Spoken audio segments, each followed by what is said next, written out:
আপনারা কারা, কারা বলেন তো আমার মতো রাত ৩টার দিকে মেহেদি পড়তে বসেন? আমি তো এই বছর ঈদে একেবারেই কোনো ফিল খুঁজে পাচ্ছিলাম না। এমন না যে আমি খুব বেশি বিজি ছিলাম বা কিছু। তারপরও কেন জানি না ওয়েদারটা অনেক বেশি বিষণ্ণ থাকার কারণে আমি প্রায় রাত ৩টার দিকে বসেছিলাম একটু ঈদ ফিল দিতে, হাতে মেহেদি দিতে। তো যাই হোক মেহেদি দেওয়ার পরে খুব বেশিক্ষণ রাখিনি। একদমই লেট করে দিয়েছি তাই ঝটপট করে মেহেদি তুলে ঘুমিয়ে পড়েছিলাম। আর অ্যাজ ইউজুয়াল যেহেতু রাতে ঘুমিয়েছিলাম অনেক দেরিতে সো সকালে তো মোটামুটি উঠতে অনেকটাই লেট। আর লেট হওয়াতে কোনো সমস্যাও নেই। কারণ হচ্ছে আগের দিন রাতেই সেমাইটা করে রেখেছিল আম্মু। সো যাই হোক সেমাইটা টেস্ট করলাম আর বারান্দায় এই সুন্দর নিজেকে নিজে গিফট দেওয়া একটা গাছ সেটার সাথে আবার একটা স্ন্যাপ নিয়ে নিয়েছিলাম। কজ আমার বারান্দার সবথেকে পছন্দের জায়গায় এই ফুলগুলো, এই গাছগুলো যাদের সাথে আমার হয়তো অনেকটা সময় কাটানো হয় না। কারণ হচ্ছে আমি খুব একটা বেশি পরিচর্যা করতে পারি না।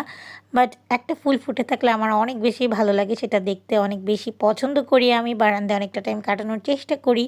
সো সকালবেলা ফুলগুলো দেখতে এমনিও অনেক সুন্দর লাগছিল। তাই ভাবলাম এই প্রিটি ফুলগুলোর সাথে একটু ভিডিও নিয়ে নেই। আর মেহেদির রংটা কতটা গাঢ় হয়েছে সেটা আপনাদের একটু শেয়ার করি। সো যাই হোক এবারে মেহেদিটার রংটা আসলে অনেক সুন্দর হয়েছে। বাট আমি তেমন প্রো না তাই খুব ভালো একটা ডিজাইন আমি দিতে পারিনি। আমি অনলাইন থেকে একটা কপি ডিজাইন দেখে সেটাই আসলে কপি করেছিলাম। সো কমেন্ট করে জানাবেন